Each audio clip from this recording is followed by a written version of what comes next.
इस कहानी के माध्यम से आप यह समझ सकेंगे कि हम इस अनंत यात्रा को कैसे समाप्त कर सकते हैं और ऐसी क्या चीज है जिसे हम अपने जीवन में उतारकर अपने आप को समझ सकते हैं, पहचान सकते हैं, जिससे हम अपने जीवन की सभी समस्याओं का समाधान कर सकते हैं। एक समय की बात है, किसी नगरी के एक पहाड़ पर एक गुरु रहा करते थे। उन गुरु की ख्याति दूर दूर तक फैली हुई थी।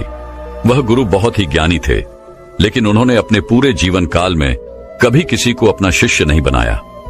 उनके पास अनेक लोग आते और उनसे कहते कि हमें अपना शिष्य बना ले, लेकिन वह कभी किसी को अपना शिष्य नहीं बनाते और वहां से उन्हें भगा देते। इसी तरह से समय बीतता गया। समय के साथ साथ अब युवा गुरु धीरे धीरे वृद्ध हो चुके थे। अब उनकी रोजमर्रा के कामों में भी उन्हें तकलीफ होने लगी थी।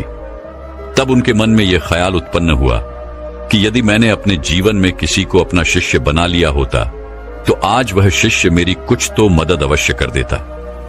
लेकिन उस वक्त मैंने किसी को अपना शिष्य नहीं बनाया और अब मेरे पास कोई भी यह तक कहने नहीं आता कि है गुरुवर मुझे अपना शिष्य बना ले, क्योंकि अब उनका शिष्य कोई नहीं बनना चाहता था। सभी को यही लगता था कि वह तो पागल है और कौन उस पागल का शिष्य बनना चाहेगा। वह सभी को भगा देता है, किसी को भी अपने पास रहने नहीं देता।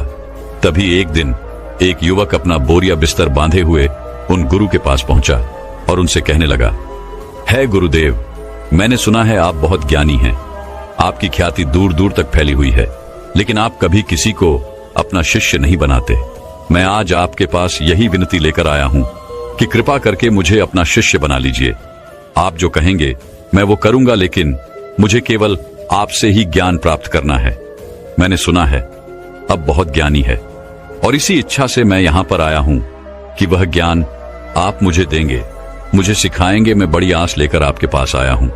जब मैं यहां आ रहा था तो हर कोई मुझे यहां आने से मना कर रहा था।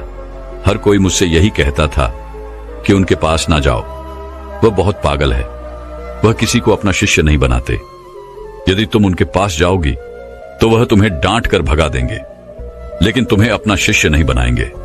सभी लोग मुझे रोक रहे थे, लेकिन मुझे तो केवल आपका ही शिष्य बनना है। क्या आप मुझे अपना शिष्य बनाएंगे? कृपा करके न मत कहिएगा। मैं आज आपके पास बड़ी आस लेकर आया हूं। उस युवक के मुख से यह सारी बातें सुनकर वह गुरुवर उस युवक से कहते हैं, हाँ, आज से तुम मेरे शिष्य हो। मैं तुम्हें अपना शिष्य बनाता हूं और कल से मैं तुम्हें ज्ञान भी अवश्य दूंगा। धीरे धीरे रात्रि का समय हो चुका था और उतने ऊपर उस पहाड़ी पर पानी का कोई स्रोत नहीं था। पानी लेने बहुत दूर जाना पड़ता था और शिष्य को बहुत जोरों की प्यास लग चुकी थी। वह पानी ढूंढने के लिए यहां वहां घूम रहा था, यहां वहां फिर रहा था, लेकिन उसे कहीं भी पानी नहीं मिला। और जब उन गुरुवर ने अपने उस शिष्य को पानी ढूंढता हुआ देखा तो उन्होंने कहा, बेटा, तुम्हें इस पहाड़ पर कहीं पानी नहीं मिलेगा। आज की रात तुम्हें ऐसे ही बितानी पड़ेगी। कल सुबह सुबह हम पानी के लिए निकल पड़ेंगे। उस शिष्य ने अपने और गुरुवर की बात मान ली। उसने जैसे तैसे अपनी रात वहां पर बिताई और अगले दिन सुबह सुबह वह गुरुवर और वे शिष्य पानी लेने के लिए निकल पड़े। वह दोनों एक कुएं के पास पहुंचे। शिष्य को जोरों की प्यास लगी थी। उसने कुएं से झट से पानी निकाला और फटाफट पी गया, क्योंकि उसका गला सूखा हुआ था और उसे प्यास भी बहुत जोरों की लगी थी। यह देखकर उन गुरुवर ने अपने शिष्य से कहा, मूर्ख कहीं का, मुझे भूल गया। तेरे साथ मैं भी तो प्यासा हूं, क्या मुझे पानी की कोई आवश्यकता नहीं? इस पर शिष्य अपने गुरु से माफी मांगता है और कहता है गुरुदेव, मुझे क्षमा कीजिए। मुझे बहुत जोरों की प्यास लगी थी, जिस कारण मुझे आपका ध्यान नहीं आया और मैंने पानी निकालकर खुद ही पहले पी लिया। लेकिन रुक जाइए, मैं अभी आपके लिए पानी लेकर आता हूं। इतना कहकर उस शिष्य ने एक बार फिर से कुएं से पानी निकाला और गुरुवर को पिलाया। उसके बाद वह शिष्य अपने गुरु से कहता है गुरुवर, आपने कहा था कि आप मुझे कल से ज्ञान देंगे, आप मुझे कल से सिखाएंगे। तभी वह गुरुवर कहते हैं, हाँ, मैंने कहा था और मुझे याद है। तभी वह गुरुवर अपने उस शिष्य को कहते हैं कि एक बार फिर से इस कुएं से पानी निकालो। शिष्य ने गुरु की आज्ञा मानी और उसने एक बार कुएं से फिर पानी निकाला। यह देख वह गुरुवर अपने उस शिष्य से कहते हैं, भंते, अब तुम ही मुझे यह बताओ कि यह पानी और वह पानी जो तुमने पिया था, इन दोनों में क्या फर्क है? इन दोनों में क्या अंतर है? शिष्य ने अपने गुरुवर की बात बड़ी ध्यानपूर्वक सुनी और उसके बाद अपने हाथ में लिया हुआ वह पानी वह उसे घूर घूर कर देखने लगा, लेकिन उसे कुछ समझ नहीं आ रहा था। उसने कहा, है गुरुवर, यह पानी और वह पानी, इन दोनों में क्या फर्क है? इसे बताने के लिए तो मुझे वह दोनों पानी एक साथ रखना होगा, लेकिन मैं तो वह पानी पी चुका हूं। अब मैं भला आपको इन दोनों के बीच का अंतर कैसे बता सकता हूं? कहीं आप मुझे मूर्ख तो नहीं बना रहे? क्योंकि पानी तो एक जैसा ही होता है, फिर भला पानी में कैसा भेद?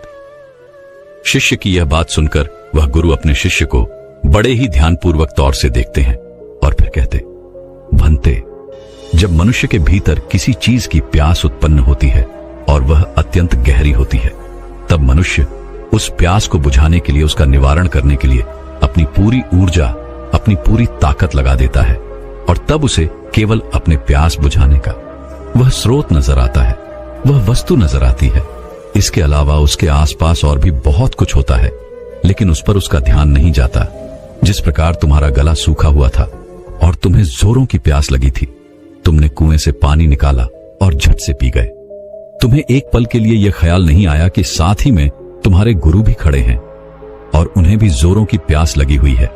जिस प्रकार अभी तुम्हारे हाथ में यह पानी है और तुम्हारे चारों ओर भी बहुत कुछ है, लेकिन पानी भले ही वैसा ही है, इसका रंग, इसका स्वाद बिल्कुल वैसा ही है, लेकिन यह वह पानी नहीं है जिसके लिए तुम्हारे प्राण सूखे जा रहे थे। इसी कारणवश देखो, तुमने अभी भी यह पानी अपने हाथ में ही लिया हुआ है।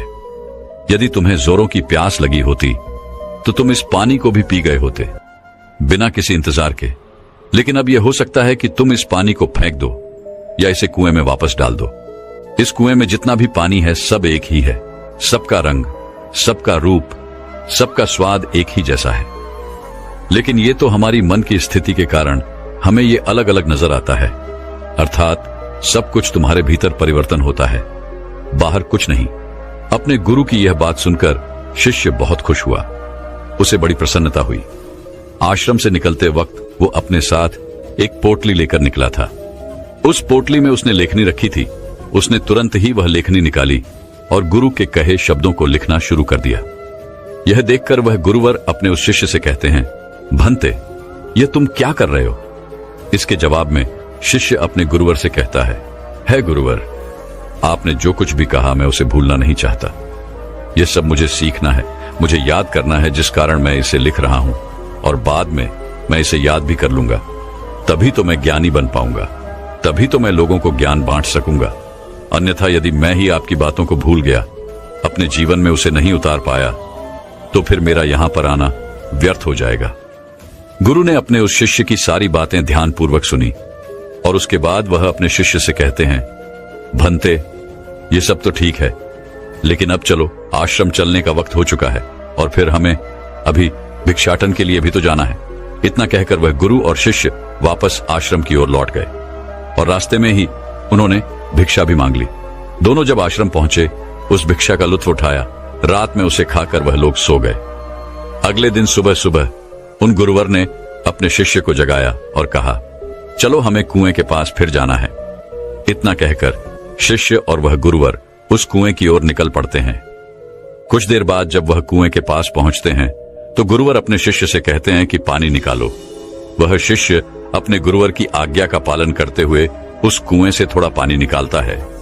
तभी वह गुरुवर अपने उस शिष्य से कहते हैं, भंते, कल जो तुमने पानी पिया था और आज जो तुमने पानी निकाला है, इन दोनों में क्या फर्क है?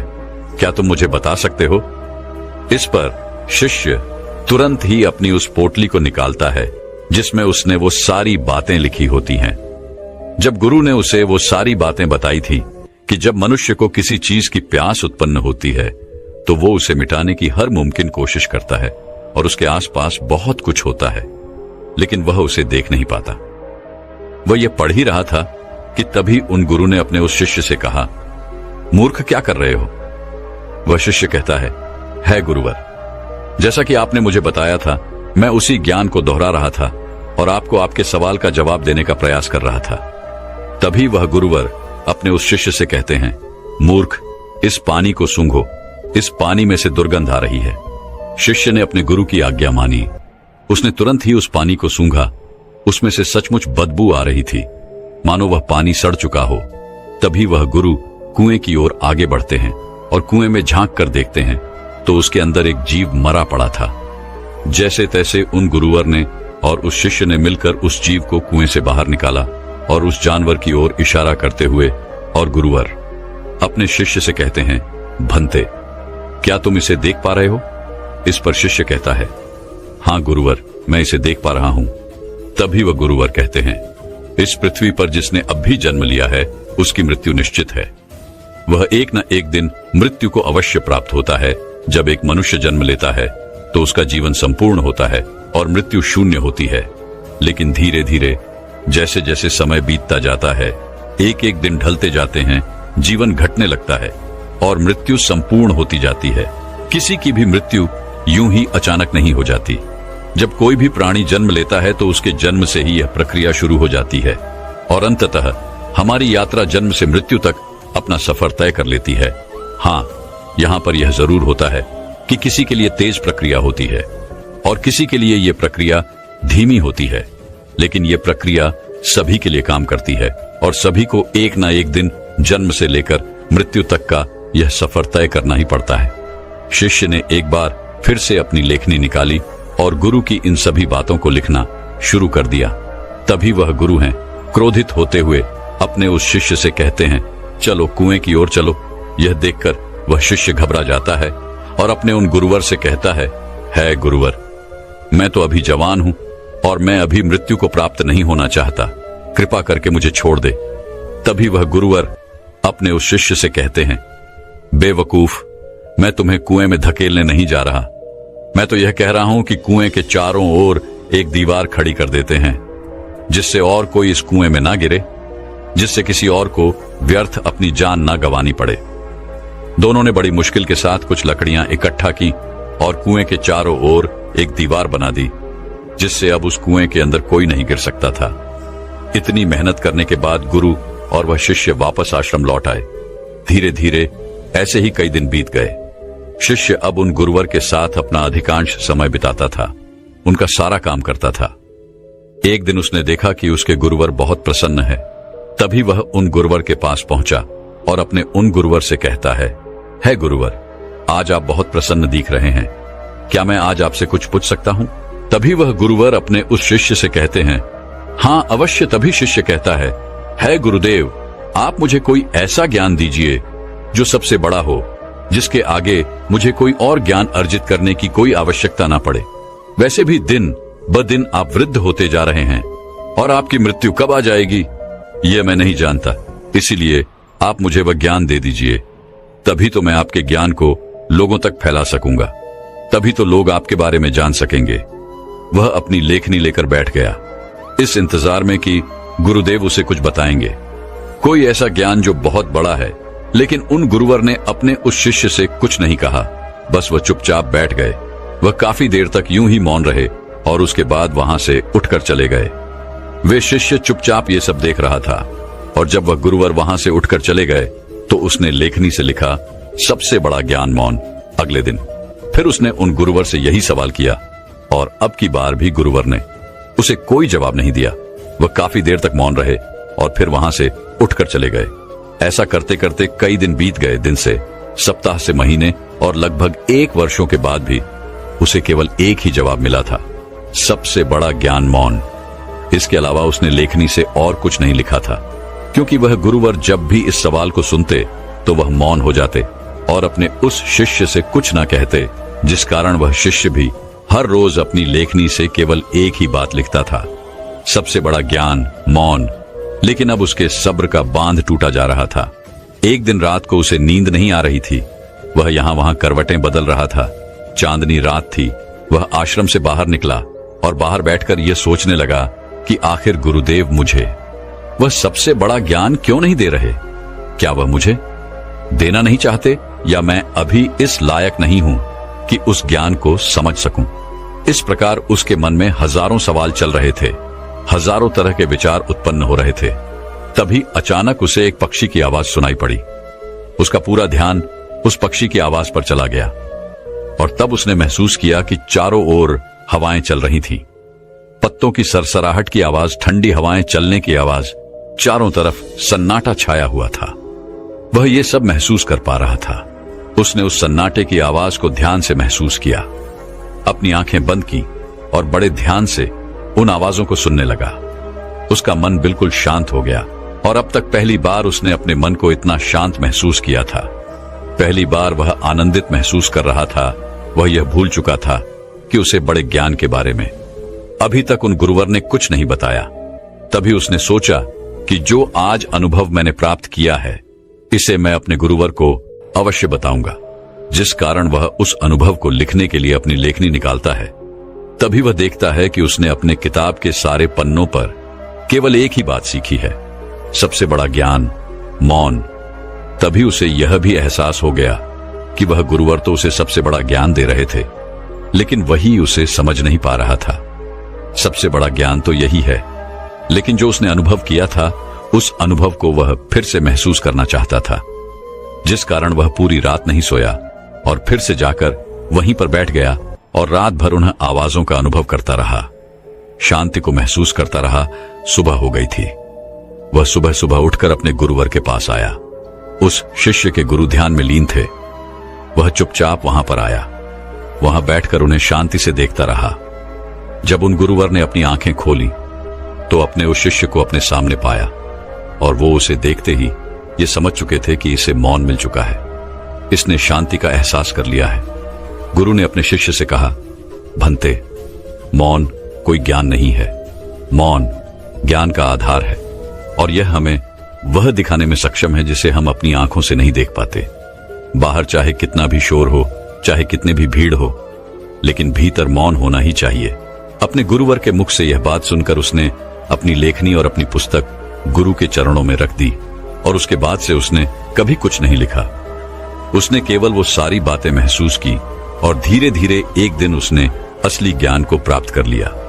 दोस्तों, हम भी अपने जीवन में जन्म से लेकर अपने अंतिम समय तक कुछ ना कुछ इकट्ठा करने में लगे रहते हैं।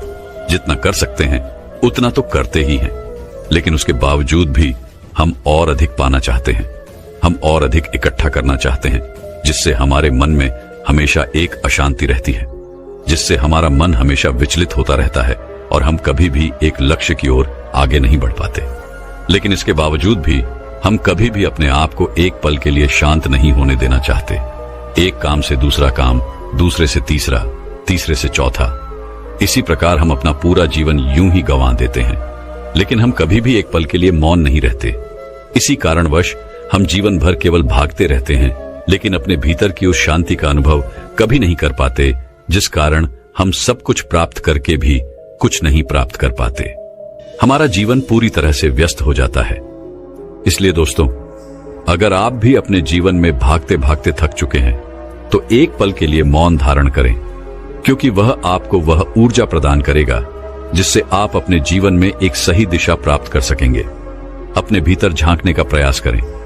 हम में से अधिकांश लोग मौन का व्रत तो अवश्य रखते होंगे, लेकिन केवल यह ऊपरी तौर पर होता है और भीतर की ओर हमारा मन बिल्कुल अशांत रहता है। हमें किसी चीज में चैन नहीं मिलता। हम केवल यहां वहां भागते रहना चाहते हैं, कुछ ना कुछ इकट्ठा करना चाहते हैं, जिससे हमें कभी भी शांति नहीं मिल पाती और हम यूं ही इस जीवन के भाग दौड़ में लगे रह जाते हैं। अब आप में से कई लोग यह कहेंगे कि मौन कैसे प्राप्त करें, कैसे हम अपने भीतर की ओर जाके कैसे हम अपने मन को शांत करें। तो इसका एक बहुत ही सीधा और सरल उपाय है, ध्यान। अपने विचारों को, अपने आप को ध्यान से देखें। आप दिन भर क्या कर रहे हैं, आप कहां पर, कितना समय दे रहे हैं। जब आप किसी चीज को होते हुए देख रहे हैं और आपके मन में किस प्रकार के विचार उत्पन्न कर रहा है, तब आप यह भी समझ पाएंगे कि आप कितनी व्यर्थ की बातें सोचते हैं जिनका वर्तमान से कोई संबंध नहीं है। और एक बात आप यह भी बहुत अच्छे से जानते होंगे कि आपसे बेहतर आपको कोई और नहीं चाह सकता, इसलिए आपसे बेहतर आपका और कोई परिवर्तन नहीं कर सकता।